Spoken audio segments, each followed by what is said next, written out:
Or send a self-addressed business-sized stamped envelope to C-SPAN $100,000 National Scholarship Competition, 400 North Capitol Street Northwest, Suite 650, Washington, D.C., 20001.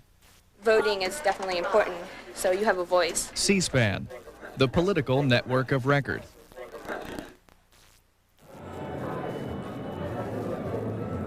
Next, Philip Agee, the 12-year CIA veteran and author, talks about his new book on the CIA.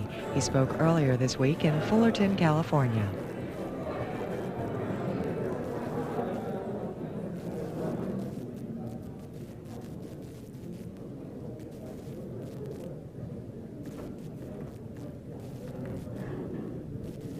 Good evening. This is not on. Can anyone hear me? These aren't on. Where's the switch? This one, okay. Can everyone hear me now? Good. All right, good evening, everyone. We'd like to welcome you to Cal State Fullerton. The organization that is putting this event on is AS Productions. We're responsible for basically all of the entertainment and lecture type series on the campus, entirely student run and funded. So we hope you enjoy this. As always, we are in desperate need of volunteers to help us in any minimal way whatsoever. I mean, if it's you know someone in the media that you can contact, if you know organizations in the area or outside the area that are interested in these type of programs, we really would love to meet you. My name is Alex Tijerina. I'm the co-director for the program. In the back there, standing with the camera around his neck, is Randy Thomas. He's also the co-director. I'd like to thank two people in particular, Delia Maldonado and Tracy Thomas, two of our strongest volunteers that we've had all semester. They've helped us very, very much in putting this event on. I also like to thank several organizations. One of them is the Titan Bookstore, which is off here to my left, your right, who have been here since last year, coming to most of our events and providing us with some really good literature. And most of the literature here applies to everything that Philip will be talking about tonight. Also, some organizations are outside here. We have the Sierra Club, who has a very strong showing here tonight. We also have Justice Vision, which has a lot of our events that we've had in the past on videotape for a very economical price if you would like to purchase one of those afterwards. And if I'm forgetting, and PART, People Against Racist Terror, who have plenty of free magazines for you to read. Also, for those of you who don't know, C-SPAN is here tonight. This event will be nationally rebroadcast in the coming weeks, so keep your eyes open for that. We also have a local cable access television station from Long Beach who are here. They will be videotaping it tonight, and of course Justice Vision is videotaping tonight. And we'd like to thank KPFK Radio for coming down to record this event, so you'll be able to hear that again. Well, I'm getting tired up here. We'll jump right into it. For those of you who don't know Philip Agee, he was the first CIA covert operative who went public and pretty much let the world know what was going on in the CIA. There's good and there's bad sides to basically every coin. Normally we only get to hear the, quote, good sides, but he shed a lot of light on a lot of the, quote, dirty work that was going on within the CIA, if you want to call it that, that's very lightly, with the death squads and all sorts of other atrocities that were happening throughout the Western Hemisphere and throughout the world. He suffered a lot of personal damage for that. He was completely ostracized from 5 countries under the pressure of the United States government. And only last week was he allowed formally back into England, where he was invited by the House of Commons last Thursday, and he gave a speech in honor of his formal re-entry into England. So we'd like to give him a thanks for that. Congratulations.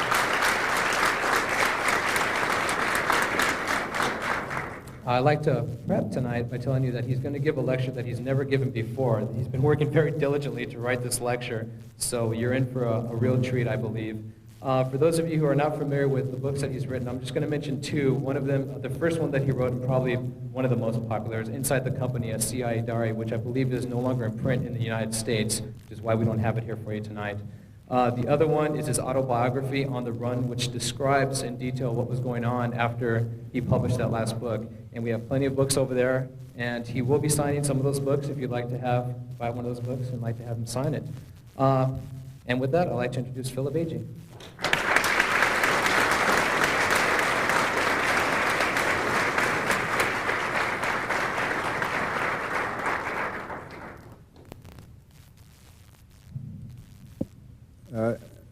Thank you, Alex, for that introduction, and I would like to add my thanks also to Associated Student Productions for the work in putting on this meeting tonight. I'm going to talk a little about the United States intelligence community today and in the years ahead.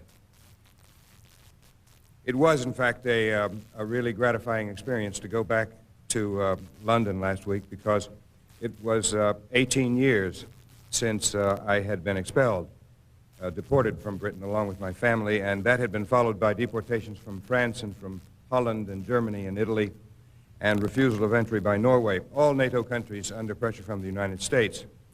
And the last time I had been in the House of Commons in 1977 was to watch from the gallery the debate going on over my deportation. And we knew, of course, the way it was going to come out. And so what good news it was, and how gratifying to be invited back by Labor Party MPs, Labor having been in power when they expelled me. But it wasn't really their fault. It happened that Henry Kissinger, because of a trip I had made to Jamaica, trying to assist the Manley government of the time, a social democratic government, resist the efforts by the CIA to overturn his government, that Kissinger took this step of secretly intervening. I didn't know until years later, when I got the documentation under the FOIA, that Kissinger had made two secret trips over to London in the wake of my trip to Jamaica to take up my case and my trip to Jamaica with the British government. And just a few weeks after that, the police in Cambridge came around to my door at 8 o'clock one morning with a deportation notice.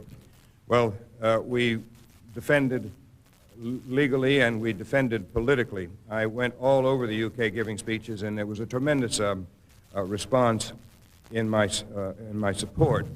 But in the end, I had to go. And as I say, it was extremely gratifying to be invited back to the House of Commons for a speech after all these years. The question arises with respect to the current tasks of the United States intelligence community, including the Central Intelligence Agency, or CIA, today and in these years ahead.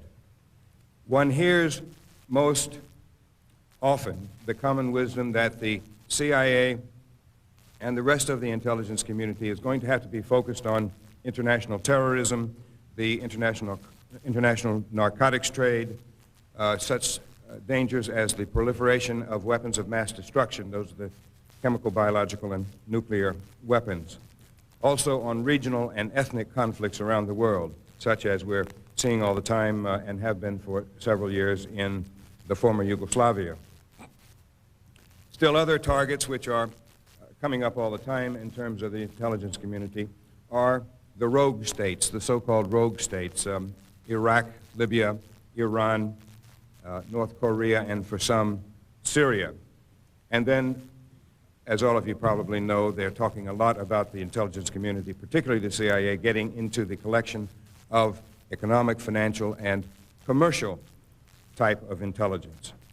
Well, I'm going to come back to these requirements in a moment, but I would like to set the context with a quick sketch of how I see, how I, for one, see the international political scene into which this future and in fact, the current intelligence operation has got to fall. And this, to me, is extremely alarming. I refer to the extraordinary growth of the extreme right, both in Europe and in the United States over the past 10 years or so, or say 10 or 15 years. Right now in Europe, you have a scene which is roughly divided between those parties and organizations that engage in electoral politics, and on the other hand, those which reject electoral politics and engage in terrorism and all types of violence. On December 17th, to raise one example, the Austrians will go to the polls again.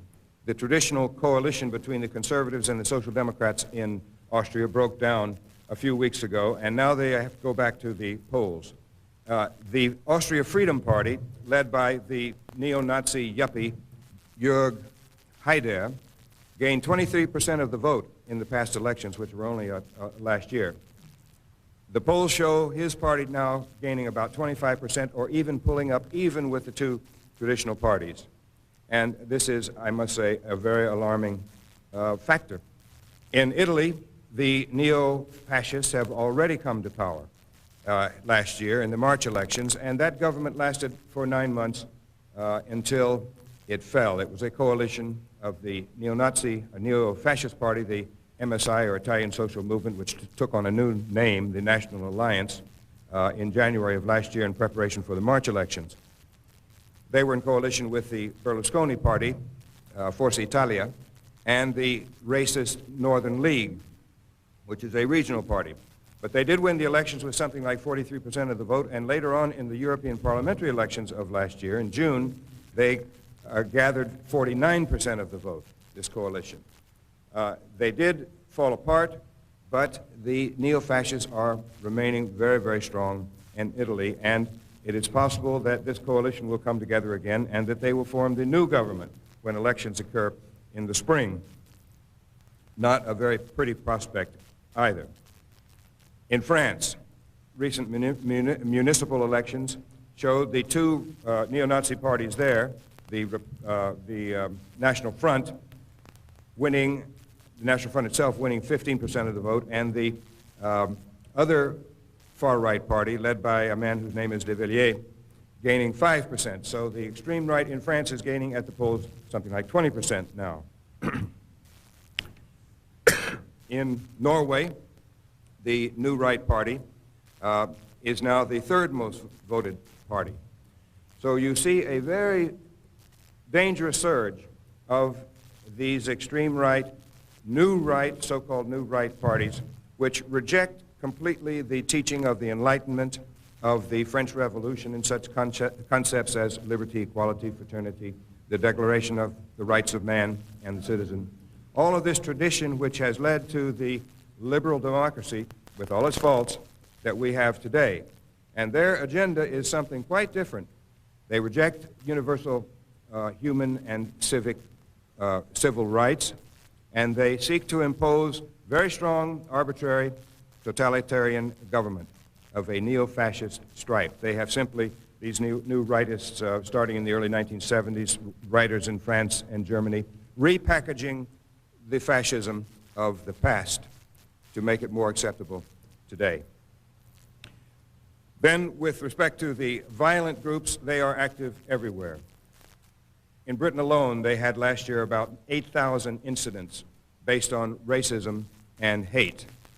You've read, no doubt, about the firebombings of the Turkish homes and cultural clubs in Germany by skinheads allied to these neo-Nazi organizations. They calculate there are something like, in Germany alone, 82 different neo-Nazi organizations. And they are being banned from time to time, and then the same groups pop up again with a different name. They are working in harmony with something like 5,000 skinheads in Germany, and they are standing behind and carrying out the dirty work for, for the two neo-Nazi electoral parties, one called the Republikaner and the other called the German People's Union, both of which parties are believed to have about 25,000 members. The violent scene is thought to include about 43,000 to 45,000 members, and so you're getting up to very close to 100,000 full-time activists in the neo-Nazi scene in Germany. And they are getting away, literally, with murder. The scene is also very interesting in Belgium, where the Flems Bloc is now in control of the Antwerp government. In Britain, it is not a question of electoral politics. They have no strength at all. But they are involved in attacks all the time.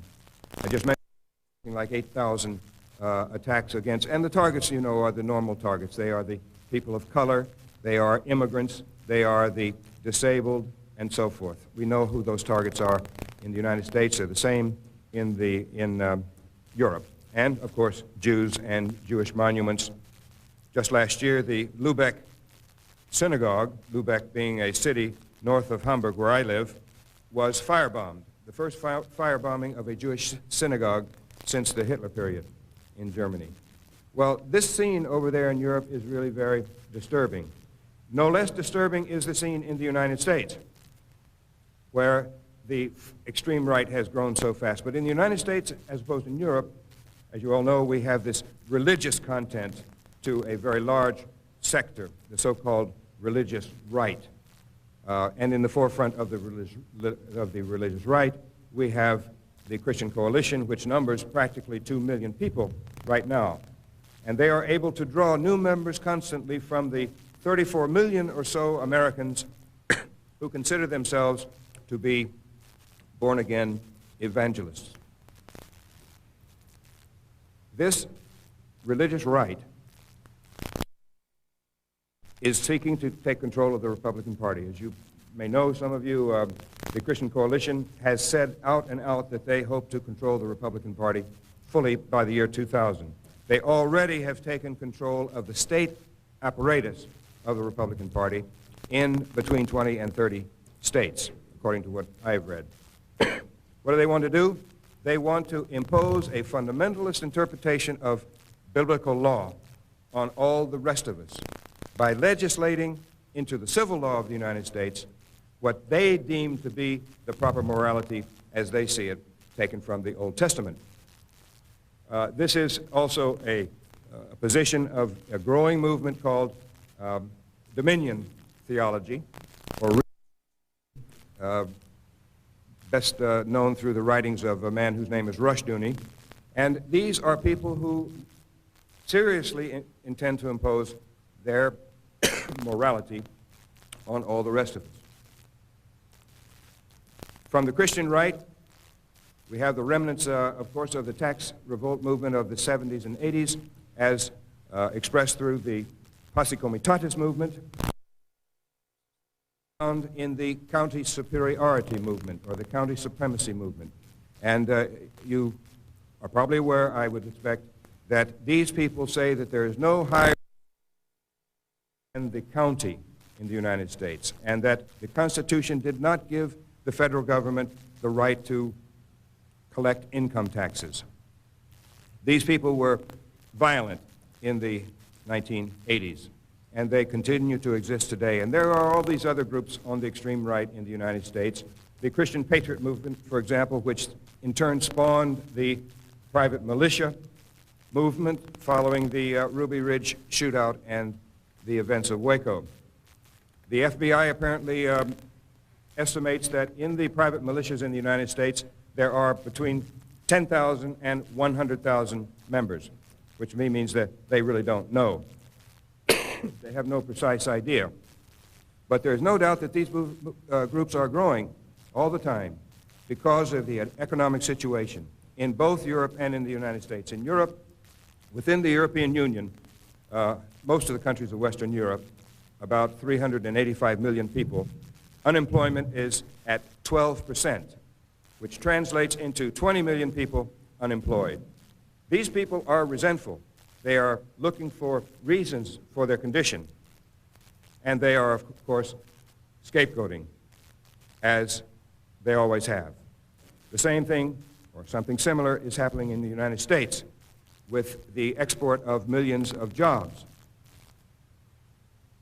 Especially the white men with less education and less skills are wondering what it's all about. They are bewildered, they are alienated, and they are angry, as you know very well.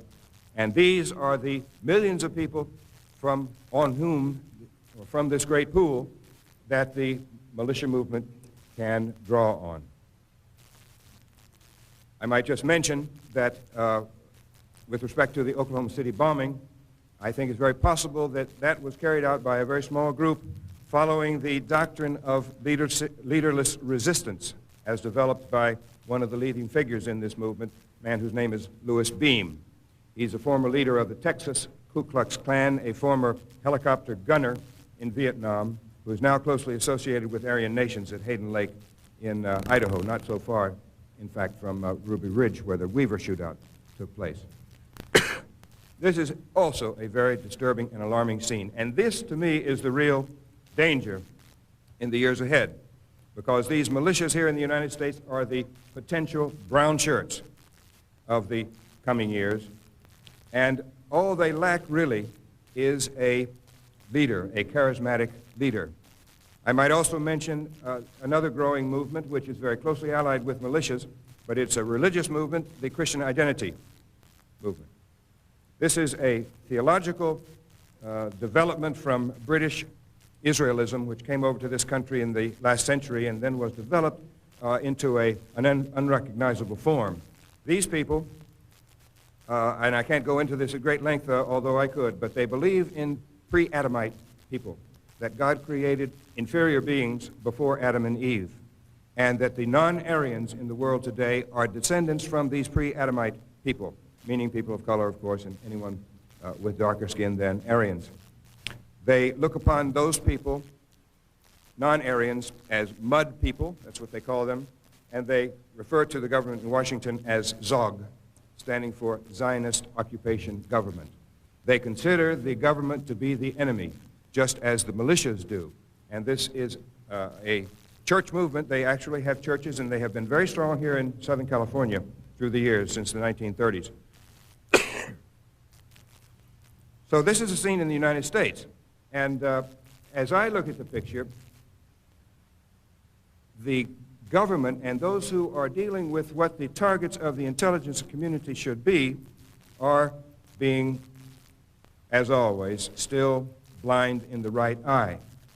They speak of the Libyans and the North Koreans and so forth, which are, in fact, legitimate targets. But you will not see the far right in Europe or the United States really on the agenda. It could be now, after Oklahoma City, that the FBI is taking a closer look at the extreme right and at the militia movement, the violent part of the extreme right. But so far, I haven't seen that it, in fact, is happening. Well, consider the CIA today. They have had some very unfortunate developments, as we all know, in recent years. The worst, of course, was the Aldrich Ames case, in which he was able to work for the KGB and then for the Russian Foreign Intelligence Service for nearly 10 years, during which they paid him more than $2 million, of which he spent a large portion in the most ostentatious way. No explanation at all how they did not get on to him earlier. It was plain, apparently plain, incompetence.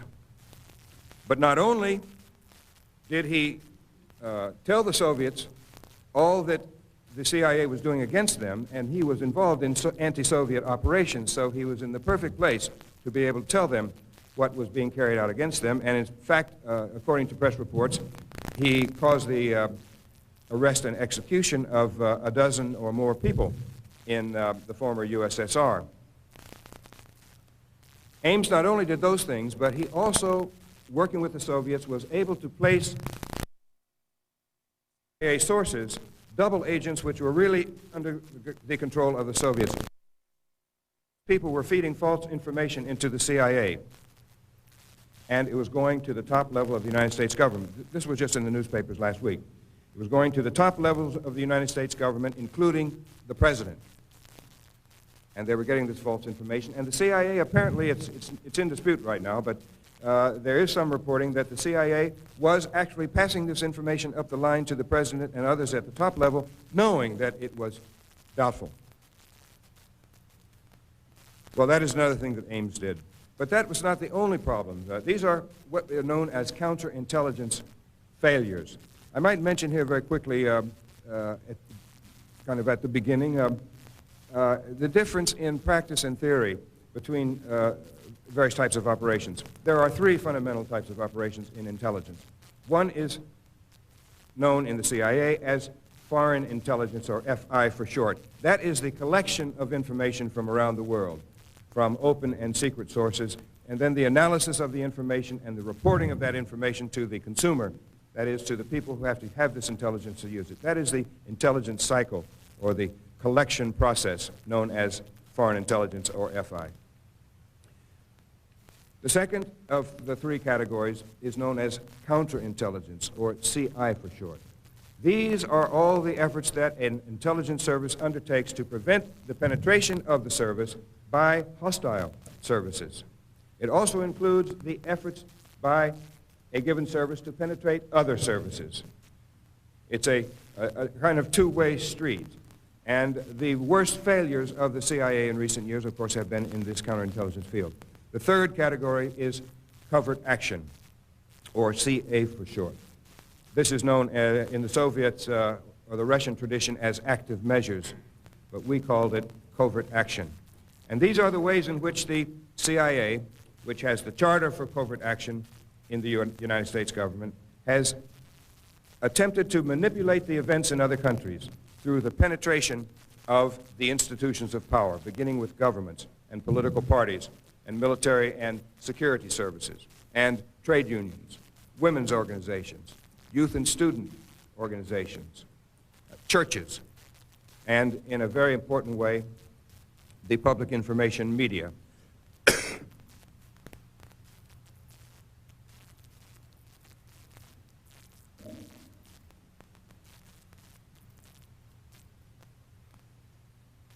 These are standard categories, and as I say, these worst failures for the CIA in recent years have been in the counterintelligence field. Iran, for example, since 1988, is reported to have rolled up at least 30 different CIA operations. Then in 1985, there was the defection of Edward Lee Howard, a CIA officer who was trained to go to Moscow and work in the CIA station in Moscow inside the U.S. Embassy. He was found to be involved with drugs. He was fired from the CIA, and he then defected to Moscow. He got away from the FBI, who had him under surveillance, because he had told the Soviets everything he knew about the CIA people, that is, the Russians, who were working for the CIA in the Soviet Union. And these operations began to go bad for the CIA, and so they realized that Howard may have told the Soviets, and so they told the FBI. The FBI put surveillance on him, and one day his wife drove the car out of the garage. It was in Arizona, I think, and she had a mannequin or dummy sitting in the front seat to represent her husband. And the FBI followed the car, and he went in another direction, got away, went to Moscow. He's there now. He was able to tell them quite a lot. Then in 1987, there was a defector from the Cuban intelligence service. His name was Aspillaga. And he was able to tell the CIA that every one of their operations in Cuba that the CIA thought was a genuine operation was in fact a double agent really working for the Cuban intelligence and security services. As a matter of fact, the Cubans, knowing that Aspillaga had told all of this, ran an 11-part television series in the summer of 1987 in which they showed camera taken of these CIA people working out of the U.S. intersection in Havana, going to put objects underneath stones and in holes and so forth. You see a man and his wife driving out to an isolated section where they would get out of the car with a picnic basket, walk over to this wooded area, and then hide something. The Cubans, in other words, had mounted cameras, hidden cameras, to take video of these CIA people. Well, there were 27 different cases which were revealed on television. All but one were Cubans. Some of them had worked for as long as 20 years for the CIA, and the CIA never caught on. All of them had passed numerous polygraphs or lie detectors, and I think the average period in which they had worked for the CIA was something like 15 years.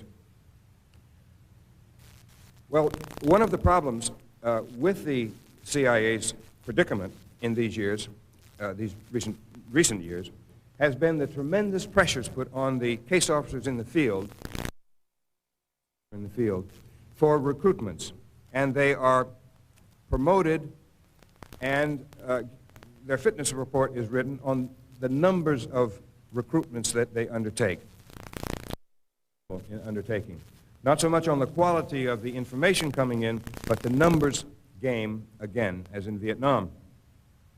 That means that it has gotten so bad that there have been paper recruitments by CIA officers and false reports or fabricated reports coming in from non-existent agents, according to inside sources. It means also that the quality of the personnel has diminished. It has declined to the point where an Aldrich Ames, for example, by all accounts a totally mediocre person, unable to recruit even his next-door neighbor, was able to be in a very sensitive position so that when he recruited himself for the KGB, very, very sensitive information which cost a lot of lives. It also means that the morale has gone down drastically within the CIA, and some reports say that they are actually self-destructing within the Directorate of Operations. Well, I happen to be one of those people who believes that there is a need for an intelligence service because there are dangers and there are legitimate targets. And these ones I mentioned earlier, like international terrorism, the narcotics trade, the proliferation of weapons of mass destruction, these are all legitimate targets because those are real threats to ordinary people in the United States. But when you take economic, financial, and commercial intelligence collection, I want to assure you that there's nothing new to this. It has been going on all along. It is only spoken of today, I think, as something perhaps new because they are looking for ways to justify the dollar budget that they have in the United States intelligence community. That is more than 10% of the overall defense budget. Of that $28 billion, the CIA receives something like $3 billion. All the rest go to the other agencies because you know we have about a dozen or so. And the bulk of this money goes to the satellite programs and to the National Security Agency, which is monitoring communications and electronic transmissions all over the world. Just this year, there have been two major scandals in Western Europe where the CIA was spying on allies. And this commercial and financial and economic intelligence collection does mean that the CIA and other intelligence agencies will have to be collecting from and penetrating allies in order to get the information. I'm talking about NATO countries and Japan. The first case that occurred this year was in France in February when the French government requested the departure from France of 5 CIA people. 4 of them, led by the chief of station, were working under diplomatic cover in the embassy, and 1, a woman, was working under non-official cover outside the embassy. They tried to recruit a French government official to give them information on the French positions with respect to negotiations going on within the World Trade Organization, or GATT, known as GATT before. The second case was just last month when it was revealed that in auto negotiations between the United States and Japan last summer, the CIA was spying on the Japanese negotiators and tapping their telephones to hear the conversations between the negotiators and the government officials with whom they were working, and also with the auto companies. Cases, excuse me, both of these cases damaged severely the relations between the United States and the other countries. In the case of France, according to press reports, the CIA was forced to close down its entire operation in France and bring all the people out. Well, I say this is nothing new, and I have with me tonight a document which was sent to me. This is as published in a book that I edited with Louis Wolff in 1978 called The CIA in Western Europe. In 1976, I received anonymously through the mail a State Department document which was classified, and it was the economic, financial, and commercial intelligence requirements as laid out by the CIA. And this airgram, which was signed by Kissinger, then Secretary of State, was sent to all United States diplomatic posts around the world. It was what the State Department was supposed to do to fulfill these requirements. The CIA naturally was fulfilling the same requirements by trying to get this type of information through spies and other secret methods. Two of the KIQs asked specifically, by the way, there were 69 KIQs, or Key Intelligence Questions, for 1975. That was the document I received for 1975. This document, in fact, included not all 69, but numbers 56 through 63. That is 8 topics for collection in this area, because the vast majority, something like half of all of these key intelligence questions, were requirements on the Soviet Union. But these that I received were simply the commercial, economic, and financial requirements, and they were, of course, mostly directed toward the Western world, and Western Europe particularly, and Japan, the most advanced industrial countries. 2 of them asked specifically for information on the economic performance of the major non-communist industrial nations, naming the United Kingdom and others by name, and on the positions these countries were likely to take in coming international trade and financial negotiations. Concerning financial negotiations with the International Monetary Fund, the KIQs, which were in that document, asked for information on the objectives of priority countries, that is, West Germany, Japan, France, and the United Kingdom, and timely reporting on, this is a quote, prepared negotiation strategies including initial proposals and fallback positions. Information on foreign competition for American companies' exports is, as would be expected, of special interest. 2 other KIQs request information on the foreign assets like bank accounts and investment accounts of the major oil exporting companies, particularly the Arabs, on the vulnerabilities of these countries to competitive energy resources, and on the prospects for converting their oil exports into imports of United States military equipment. Anyone who's interested in seeing this, I'm happy to show it to you after our meeting. That document, by the way, the authenticity of the document back in 1976 was confirmed by the United States Embassy in London. Well, not to be forgotten is Cuba. The intelligence community, particularly the CIA, is, without a single doubt, ordered constantly to collect information that will help to enforce the 35-year-old blockade against Cuba.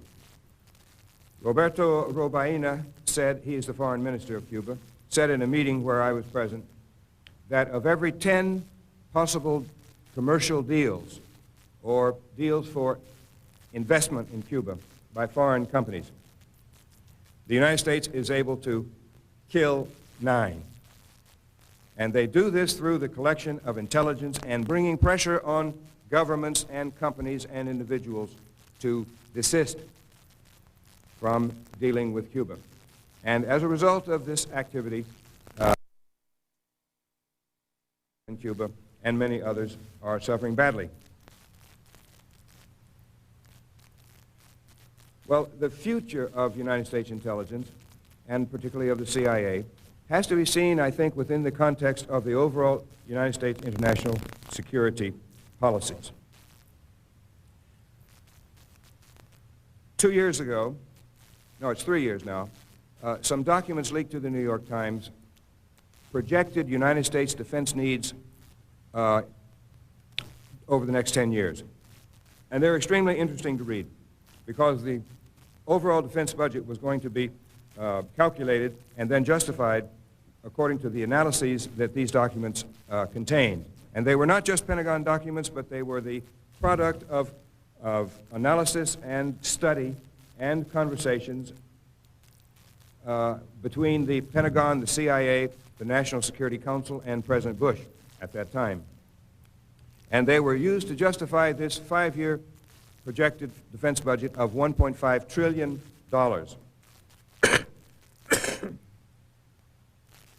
The scenarios that they had drawn up was another war with Iraq, a war with North Korea, simultaneous wars with North Korea and Iraq, a war to defend a Baltic state from a resurgent and expansionist Russia, a war to defend the lives of United States citizens living in the Philippines, in case the New People's Army had prospered, a war to defend the Panamanian government and the canal against quote-unquote narco-terrorists, and their seventh scenario was the emergence of an anti-U.S. global adversarial rival, those are their words, or another quote, aggressive expansionist international coalition.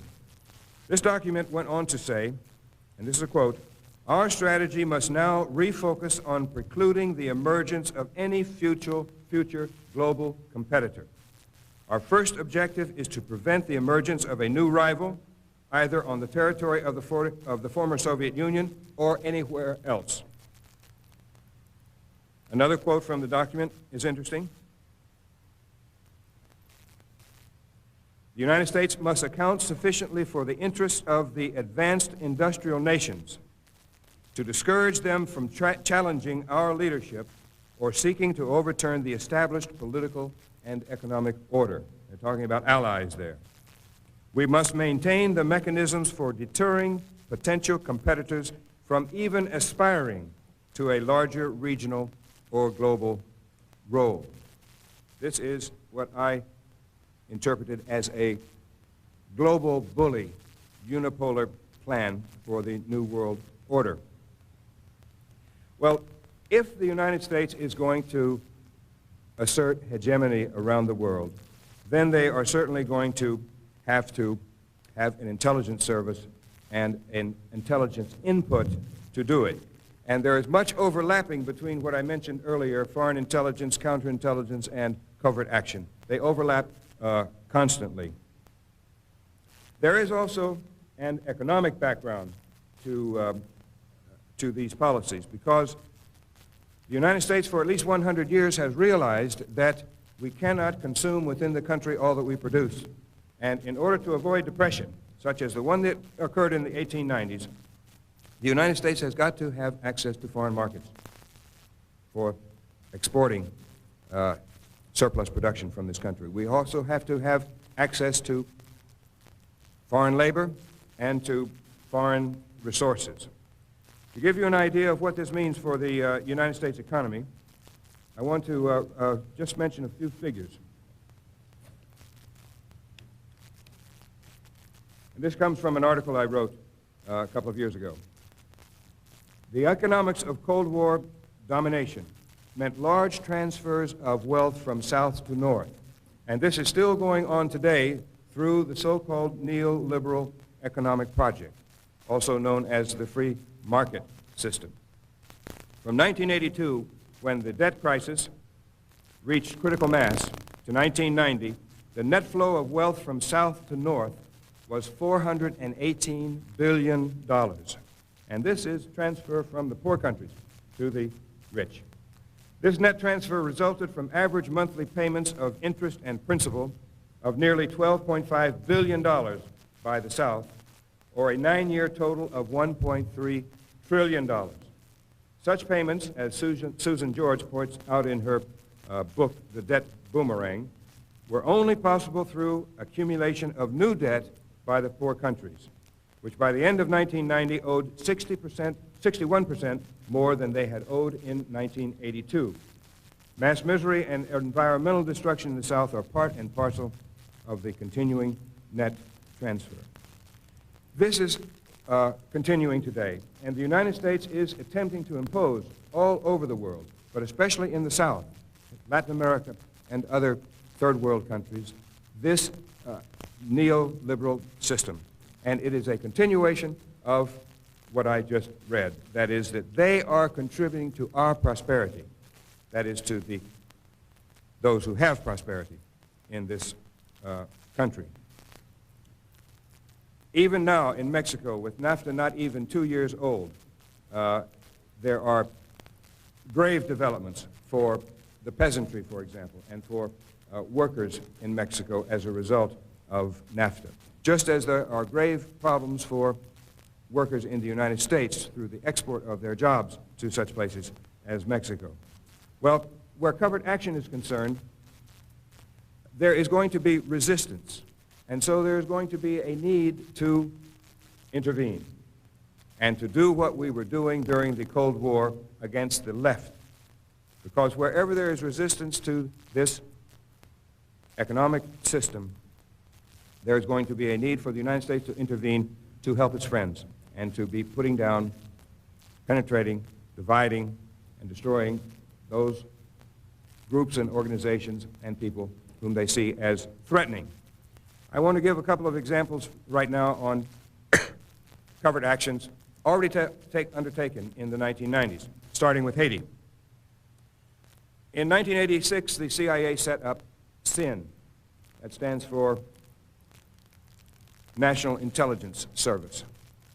That was a Haitian service which was set up by the CIA and funded by the CIA, trained by the CIA, and run by the CIA, supposedly as an anti-narcotics organization. In actual fact, they got involved in trading narcotics, as has happened plenty of times in the past. These people were involved in the coup against Aristide in 1991. You know he won 67% of the vote. He only served a few months when the military coup occurred.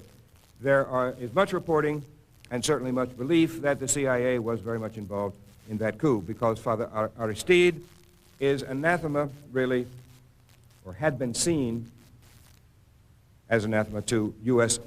objectives in Haiti and the rest of the hemisphere. He was a priest whose beliefs were based on liberation theology.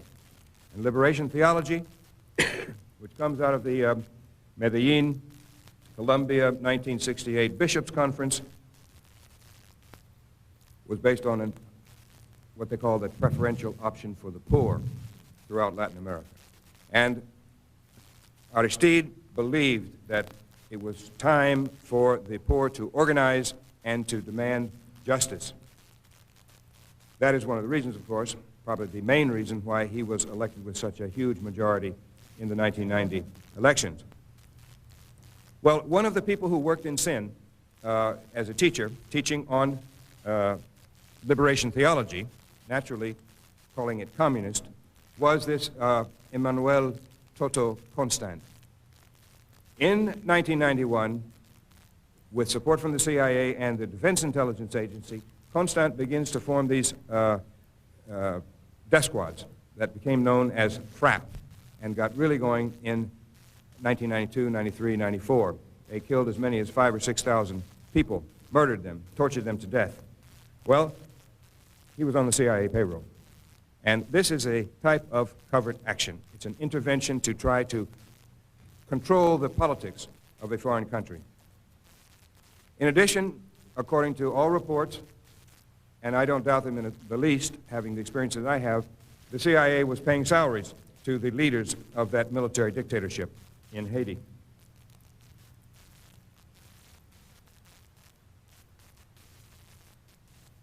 The next country I'll mention is Guatemala. They have been very much in the news lately also in terms of scandals relating to the CIA.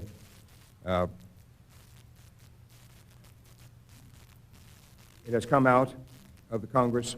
Congressman Torricelli was one of the people responsible for making this public, that the CIA was intimately connected with the Guatemalan military death squads that killed Michael Devine, a United States citizen innkeeper in Guatemala, and the husband of Jennifer Harbury, an American lawyer who was a guerrilla and who was captured and tortured to death. The CIA covered this up from Congress and from the White House, apparently, and now the new CIA director, Deutsch, has fired 2 CIA people involved in this cover-up and has disciplined 8 others. But this is standard procedure, working with these services, to know that they are involved in these activities. And I knew it when I was in the agency. I worked with police and military security and intelligence services in South America.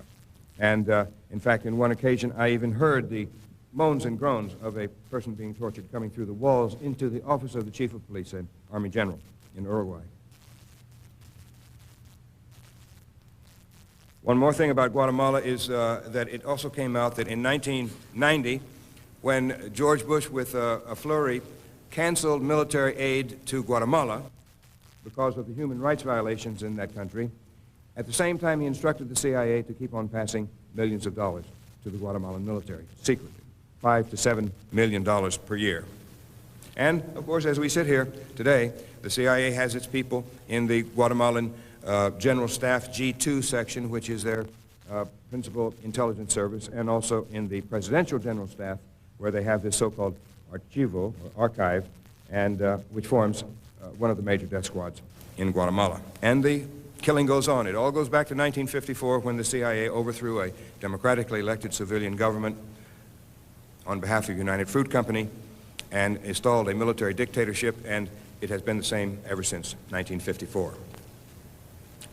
Finally, I'd like to mention Bulgaria. Quite some different distance from Latin America, but Bulgaria had elections in 1990, and the former Communist Party of Bulgaria had renamed itself, as had so many others. They now call themselves in 1990 the Bulgarian Socialist Party, or BSP in English. They won the elections free and fairly, according to Western observers who were there. They won something like 47% of the vote over the opposition coalition, which won 36%. And they took 211 of the 400 seats in the parliament. The United States would not accept this. And so, through the National Endowment for Democracy, I'm sorry I don't have enough time to go into the background, but this is a U.S. government-funded foundation modeled on the German political foundations. It serves as simply a conduit for money going to the AFL-CIO International Program, the Democratic Party International Program, the Republican Party's International Program, and the U.S. Chamber of Commerce's International Program. They are spending tens of millions of dollars. And so they begin funding students, they begin funding an anti-government trade union organization, and from the time of the elections on, and the victory by the Bulgarian Socialist Party, which had converted itself, by the way, into an electoral party along the lines of social democracy, of Western social democracy, they decided, these opposition groups decided to make Bulgaria ungovernable. And they did it with help from the United States. Not only from the National Endowment for Democracy, but also from the Free Congress Foundation, one of Paul Weyrich's many groups operating out of Washington. Who is the person running this program for him against Bulgaria but Laszlo Pastor? Laszlo Pastor is a man with a long history of fascism. He was a convicted war criminal in Hungary, served 2 years. Then he came to the United States. He was a leading figure in the Arrow Crossed, which during the fascist period, which was the most fanatic of all the Nazi organizations in Hungary when they had the Nazi dictatorship coinciding with the Hitler period in Germany. This man came to the United States and he attached himself to the Republican Party, and he's been, since the 50s, one of the principal people in the ethnic and nationality organizations of the Republican Party. He is now in charge of this program in Bulgaria, or in 1990, the program in Bulgaria, also assisted by National Endowment for Democracy. The demonstrations go on, and eventually they are successful, and the government, by November, is forced to resign because of a general strike.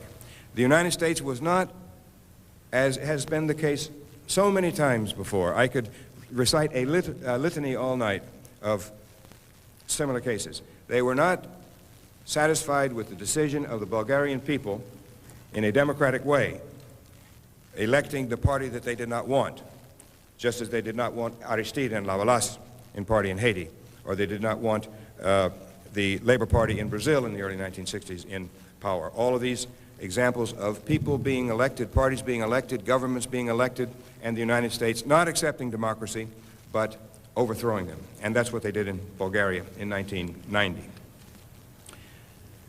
The reason was not only that these people were former communists, but that they were going to go slow in terms of the reorganization of the economy. They were not going to apply the shock therapy which had been applied with such disastrous results in Poland and in the former Soviet Union. They did the same thing in Albania in 1991. The Former communists reorganized as a new party, won an overwhelming victory in the 1991 elections in Albania. What happened in Bulgaria then happened in Albania, and the government was forced to resign. Well, the CIA at the moment, according to most reports, has a covert action budget of about $500 million. But it's not really clear because all of these figures are supposed to be secret. But the best guesses that I've read calculate it to be between $500 million and $1 billion for secret intervention in the affairs of other countries. And I believe that this is going to certainly go on in the future because you can see what is happening in Mexico. There is opposition to this neoliberal economic project. It is not just in the Zapatista movement, but remember that they went into action on January 1st of last year, the day in which NAFTA went into effect. And they knew what was going to happen with this so-called free market policy. And so they opposed it. But it's not just the Zapatistas that are opposing it, but around the Zapatista movement, there is a huge support movement that developed in Mexico, as well as the main opposition party led by Cuauhtémoc Cárdenas. And so there is going to be resistance in all of these countries, and I don't have the slightest doubt that the CIA is working overtime in Mexico, trying to help the Mexican government put down the Zapatista movement in Chiapas, and everywhere else the opposition is cropping up in Mexico. They're doing it because they have always supported the PRI, and they want stability before anything else in Mexico. And I have a feeling that they are now preparing perhaps for a transition of power to the PAN in Mexico, and they want to make it as stable and problemless as possible.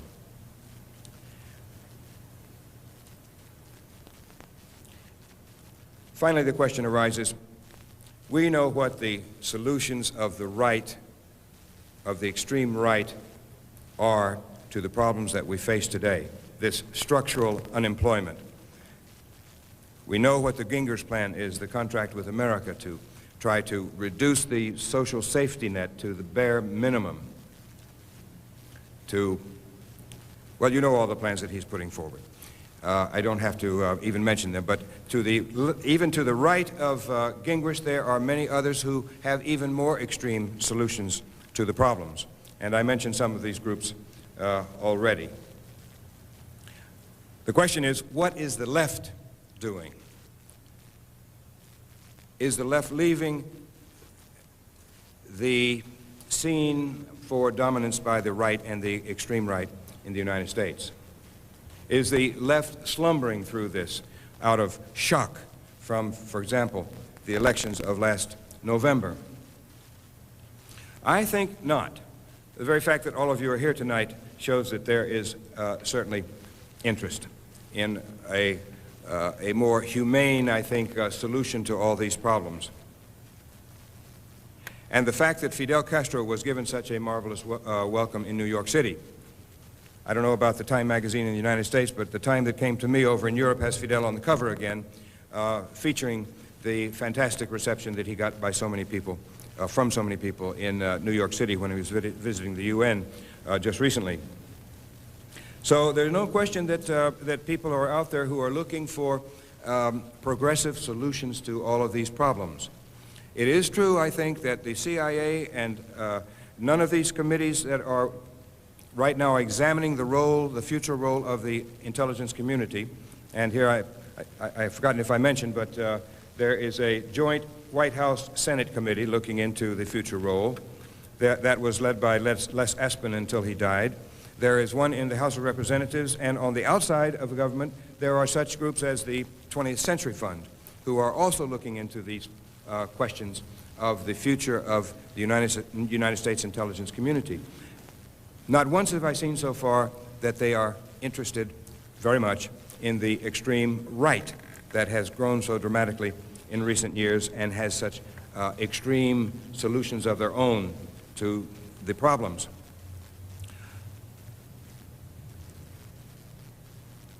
But I think certainly there is and there are progressive solutions to all of these problems that we have got to find.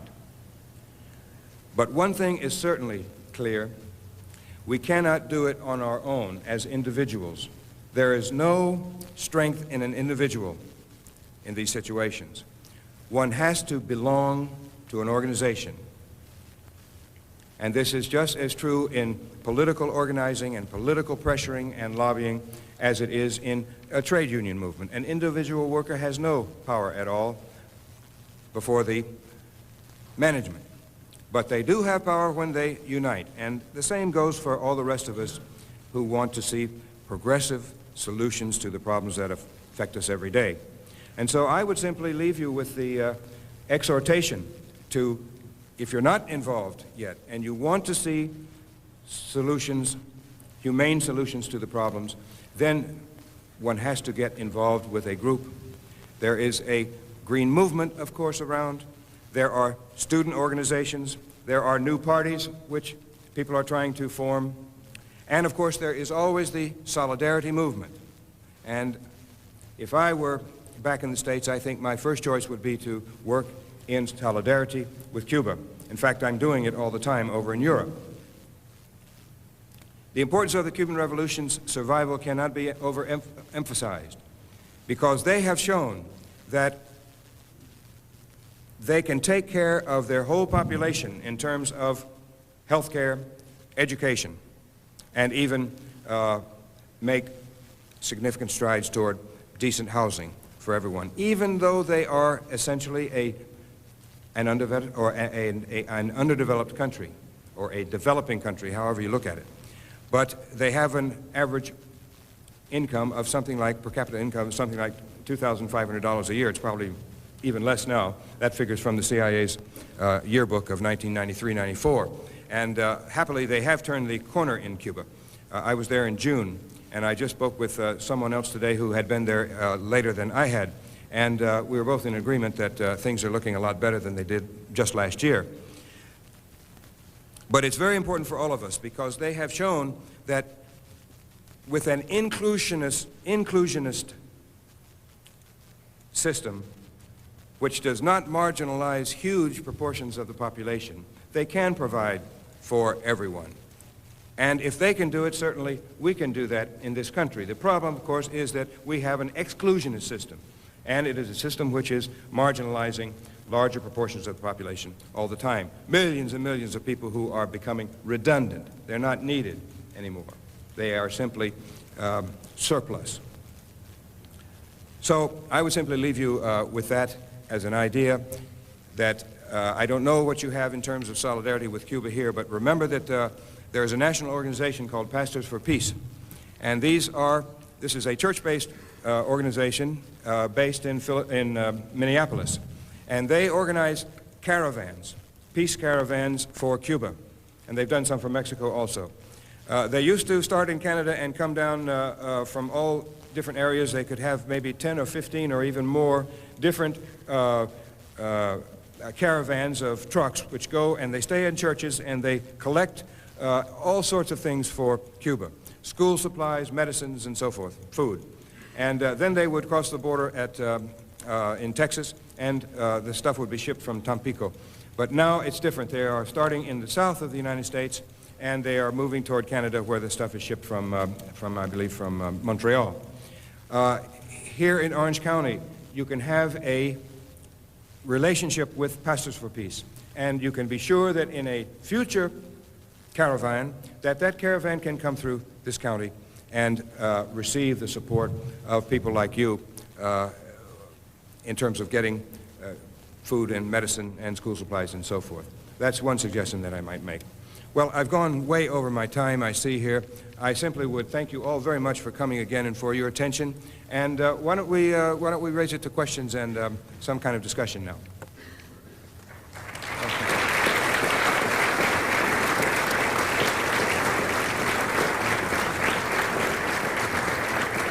Thank you very much for that. Questions. This is the microphone where you can come and ask questions. I heard a lecture a while back by Michael Perini. He had a little ingenious method of determining who goes first, who goes second, and whatever. He said, why don't we just have it, we'll start off with a woman, then we'll go a man, then we'll go a woman, then we'll go a man, or whatever. And that way, everyone will have equal opportunity. So if we can do that, everyone's not scared to ask a question, please come up. The other thing is, a couple of announcements that I forgot to make is, this is our mailing list outside. We have plenty of shows that are coming up next semester. If you're not on this, please put your address on there. We will be having Howard Zinn coming in April. It will be his only Southern California appearance in 1996. Don't miss him. He's terrific. He's excellent. He's the author of People's History of the United States, and there are other people to come. And with that, go ahead and ask your questions.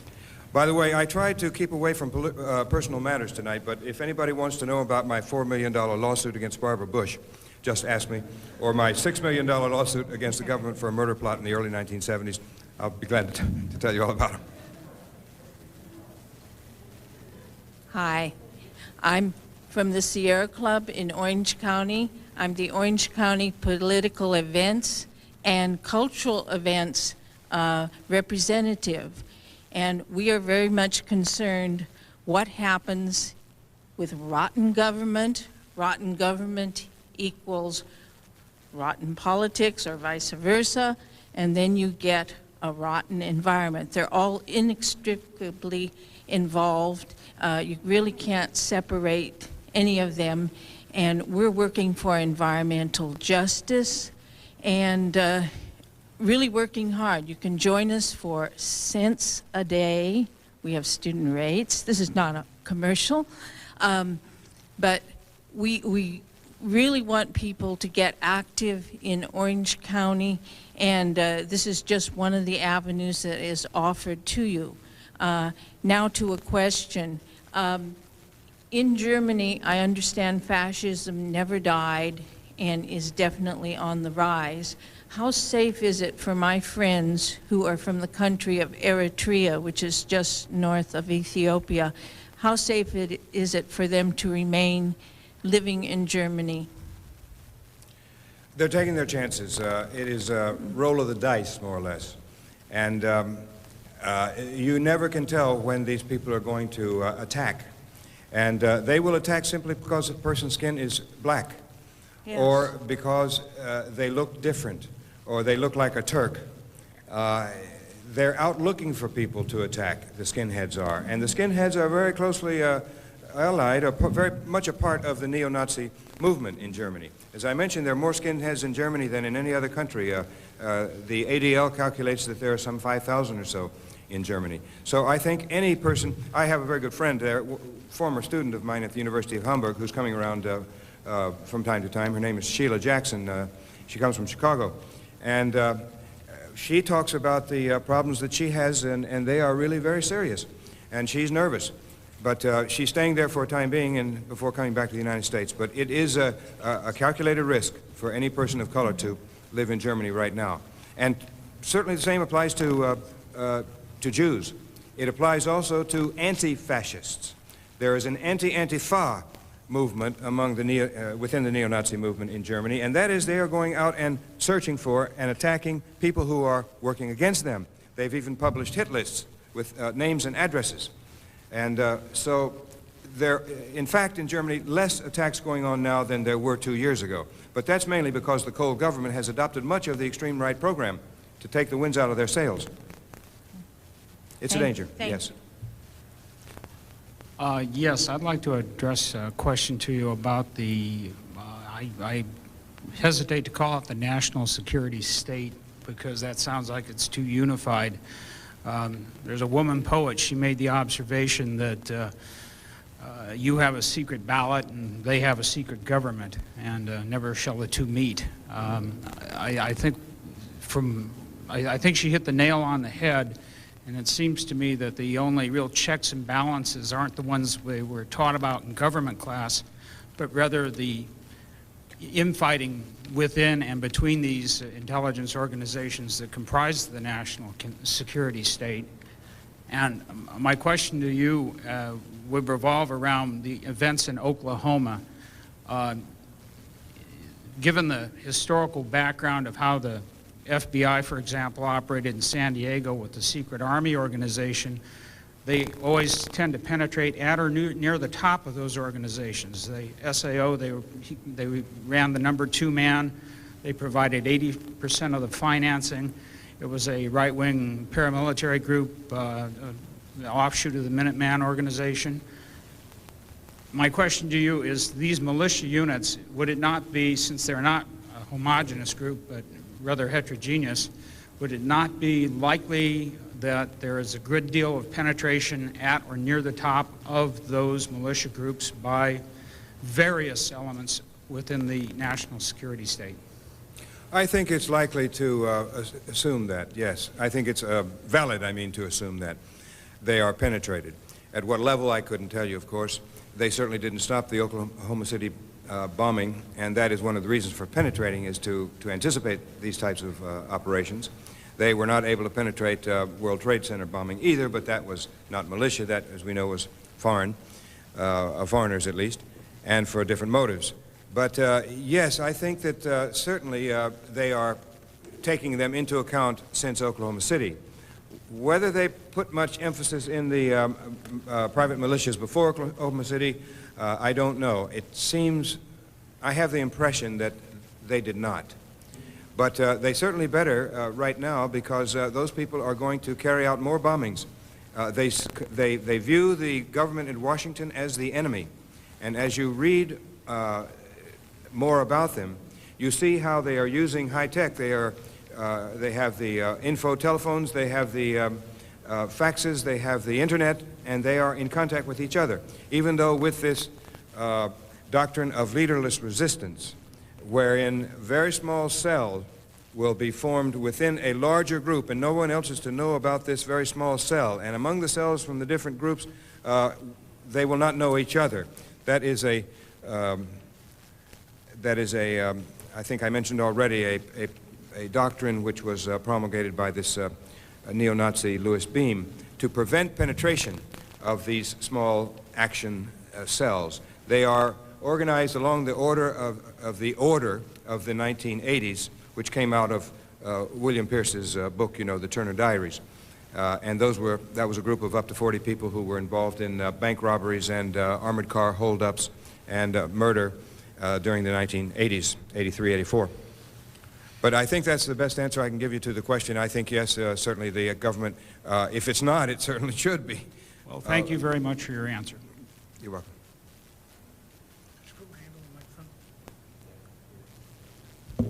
Thank you. My name is Richard Rose, and I'm a declared candidate for Congress against Bob Dornan in the 46th Congressional District.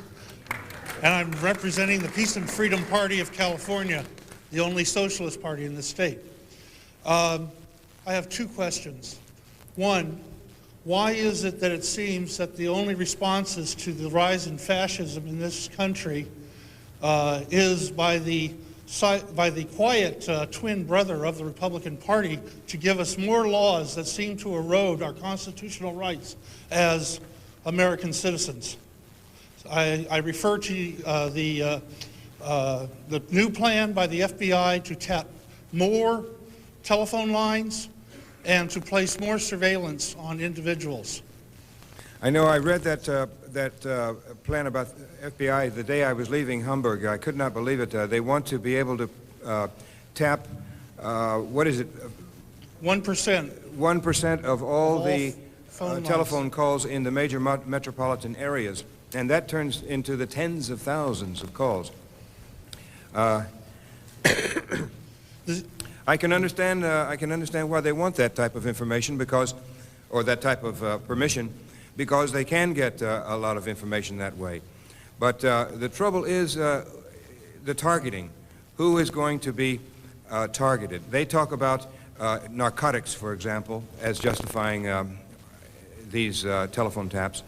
But it really is a frightening thing when you stop to think about it, that privacy will be so infringed. I got used to it a long time ago. I used to do things on my telephone, and I could predict what was going to happen next, and it usually happened because I knew what they were doing.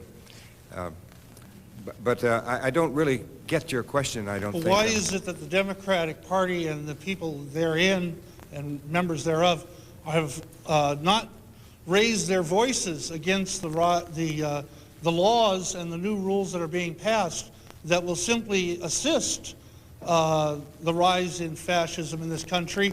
And they're doing it in the name of going after these militias, and at the same time they're going to be eroding our civil rights. Well, I think the answer to the question is Why doesn't the that Democratic Party you would speak agree up? that the Democrats are not going to oppose these measures. The main reason being that there is so little difference between the Democrats and the Republicans.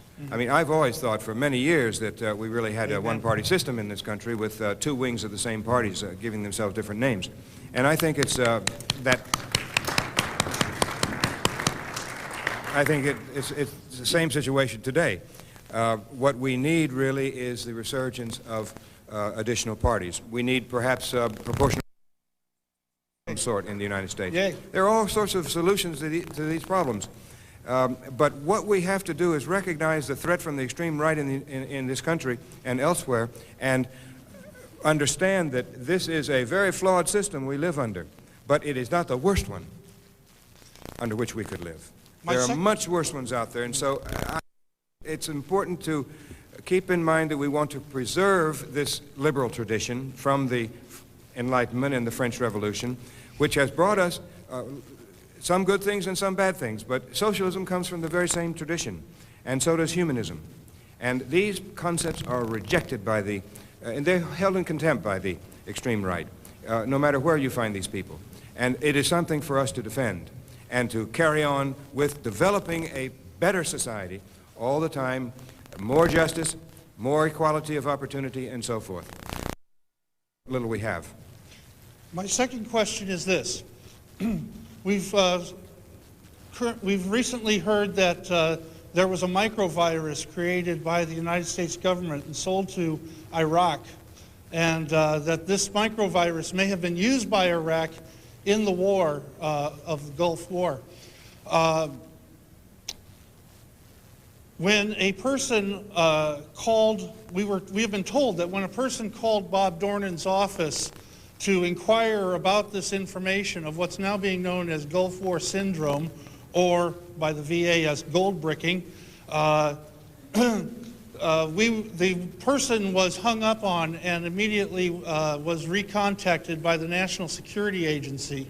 Is there any reason to believe that this information is true? I couldn't tell you. I didn't hear that. I'm unfamiliar with the story of the virus. I'm not unfamiliar with the Gulf War syndrome and how it's afflicted so many people. But we will recall the Agent Orange episode 2 from the Vietnam War.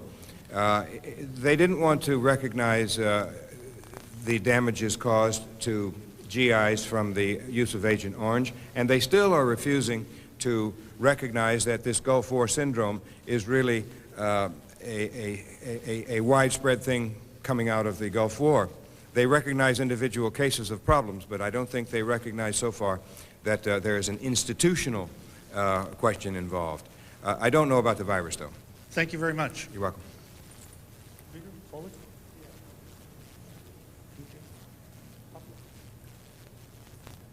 I wanted to ask a little further about this question of the relationship between the security and intelligence community and the racist and right-wing forces.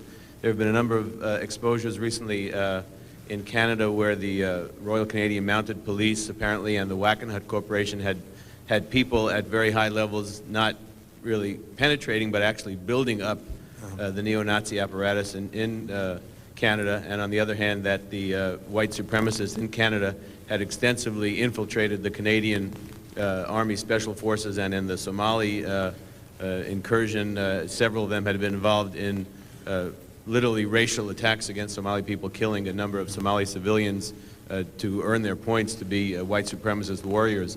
And in Germany, some similar recent disclosures. I think Der Spiegel has put out that one of the main leaders of the neo-Nazi movement in Germany is currently on trial with a man named Alphins, is apparently an operative for German intelligence.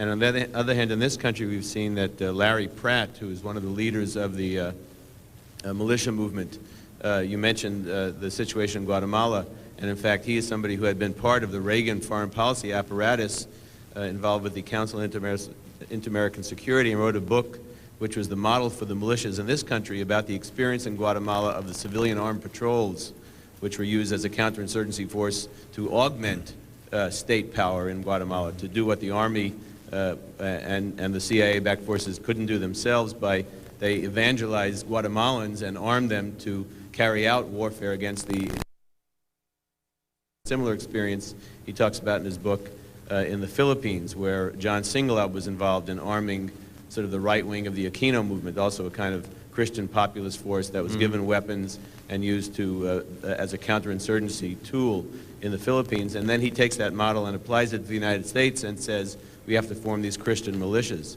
So I think that there's really, at the beginning, these security forces and intelligence agencies need to pay more attention to those groups, but I think there's a more malicious reciprocity that goes on between at least some elements of these national security and counterinsurgency operations and the racist right and fascist forces you're talking about. So I was wondering if you could comment on what you perceive, for example, in Germany now or in the United States, to your knowledge about the role that these security agencies might be playing and actually building up. In Europe, I haven't seen any indication that, I don't think I've seen any indication that suggests government involvement in the building up of these forces. Because the governments over there are competitors with these political forces in the electoral sphere, and certainly where the violence is concerned, the governments stand nothing to gain through this violence that is carried out against the usual targets.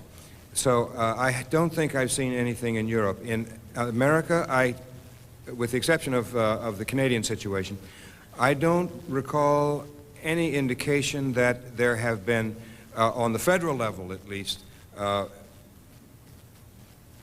indicators of support for the development of the private. Have had support in the past. Posse Comitatus also has been on the local and police departments or individual police officers. There they have found quite a bit from the past.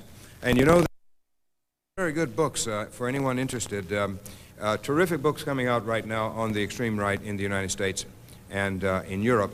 And there are such things as reports from the European Parliament on their investigations of the 80s and 90s into the rise of neo-fascism, neo-Nazism, xenophobia, and racism. So there's an enormous amount of reading material out there for those people who are interested, and you can find it without the least trouble. Yes? Yeah, I had a lot of questions, but I'll ask you too. Whatever did become of that United Fruit Company in Guatemala? And also, how is the CIA involved with the United Nations foreign policy? And you mentioned Mexico in the South as far as what I would call suppressing the unions and keeping the wages low in Mexico. And you mentioned a little bit about resources.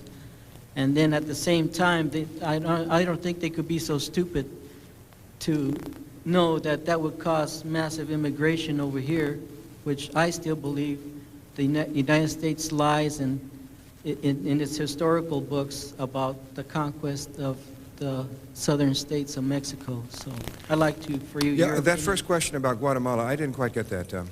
Whatever it became of the United Fruit Company that you mentioned. Well, at one point, the president of United Fruit, or CEO of United Fruit, jumped out of the building in Boston, killed himself. I think his name was Black. And then it may be that the company split or they changed its name. But I'm not really sure if Chiquita Brands is what was formerly United Fruit. Maybe someone here knows. You're nodding that it is. Yeah, and United Brands is the new name they took on. And I think they've even changed that one now. But United Fruit or United Brands, those banana companies, they jump around from country to country because the soil is only good for about 20 years for growing bananas. And in Guatemala, it was a real scandal the way the CIA intervened, because the Guatemalan 10-year revolution of October was the best thing that had ever happened in Latin America since the conquest. They put top priority on education during the first few years. And then when Arbenz came in 1952, they enacted an agrarian reform, which affected the lands of the United Fruit Company. And it so happened that on the board of United Fruit, not on the board, sorry, senior partners in the law firm that served United Fruit, Sullivan and Cromwell in New York, were the two Dulles brothers, Allen and Foster Dulles. John Foster Dulles was then Secretary of State for Eisenhower, and Allen Dulles was the director of the CIA. Eisenhower approved a plan to overthrow the government and to turn the clock back in Guatemala, and that happened. And it has been one horror story ever since 1954 when that occurred. And we can see that the CIA is still in there like they always were. And before it was to counter communism or to defeat communism. The guerrilla movement and the government are in talks right now, as some of you will know, and the chances are that they may be able to keep this peace process going and stop the war. But only recently the government visited a massacre on a bunch of peasants who were coming back, a group of peasants who had come back from years of exile in Mexico City. So Guatemala has a very long way to go before it's can be called a respectable place to live or to support. 1988 Mexican presidential elections. Mr. Cardenas, the center-left party candidate, by all accounts except the PRI, he won that election. Yes. Of course, he was never seated. One presidential term later, in the 1994 Mexican presidential elections, he came in a distant third behind the PRI and the center-right party, the PAN. First, I was wondering if you believe those election results, if you believe that the center-left party really did almost sink into oblivion in that one presidential term. Secondly, I was wondering if you could tell us the processes that the CIA uses to manufacture election results, and if when you were in the CIA, did you ever fabricate an election or participate in displacing a legitimate government with an illegitimate government? Well, first, as far as Mexico is concerned, I'm a little bit removed from that scene. I know the PRD has had very large internal problems, and I think those internal problems were reflected in those 1994 elections. Certainly he did not do as well as before. What the CIA might have been doing in there to foment discord within the PRD or to make certain that he did not win the elections in 1994 is anybody's guess. I am not close enough to the scene to come up with speculations on what exactly they might have been doing. I was not involved in rigging elections. We did give money to our selected candidates who usually won. And these candidates would run from a conservative party, for example, in Ecuador, where they, at the party meetings, they had a crucifix on the table, very closely allied with the Catholic Church down there, to the social Christian movement, kind of like Christian Democratic movement, to right-wing social democrats. Our enemies list started with left-wing social democrats to socialists, communists, and so forth, all the way to the armed left. And in elections, we were always involved, yes. I was involved somewhat in the 1964 Chilean elections because we were spending huge amounts of money in the Chilean elections to prevent Allende from being elected, having almost been elected in the previous presidential elections in 1958. 1964, we poured in millions of dollars to the Frey campaign. That was Christian Democrat. And I was over in Uruguay channeling money, Chilean escudos, they were called at that time, over for use by our station in the embassy in Santiago for the election operation. The CIA, election operations are the oldest, in fact, of the CIA. The very first big operation that came into being with the founding of the CIA in 1947 was the Italian elections coming up in April 1948. And the first item on the agenda for the first meeting of the National Security Council, which was established by the same law as the CIA, the National Security Act of 1947. At the very first meeting of the National Security Council under Truman, they took up the question of the Italian elections, and Truman set aside $10 million, a lot of money at that time, for the CIA to intervene secretly and try to buy those elections for the Christian Democrats. And it was successful. They were afraid that the coalition of socialists and communists, who had been the backbone of the resistance to fascism toward the end of the war, and came out with lots of prestige, might win those elections. And so they continued over the years, for the next 20 or 25 years, they continued to give millions and millions of dollars, perhaps as much as $100 million to the Christian Democrats. That whole system came tumbling down beginning 2 years ago, or 3 years ago now, I guess, with this Tangentopoli scandal, the kickback scandal. And not Aldo Moro, but yes, Giulio Andreotti is now on trial for having been the mafia's chief protector, and he was the CIA contact man all through the years. No end to this kind of scandal. I could go on all night. But I think we have to get out of here. I'm going to be back there, I think, right, Alex? Oh, I see. It's over there. All right, I'll be over here signing books, and if you, those other two who are in line, just come over here and I'll speak to you by the book table.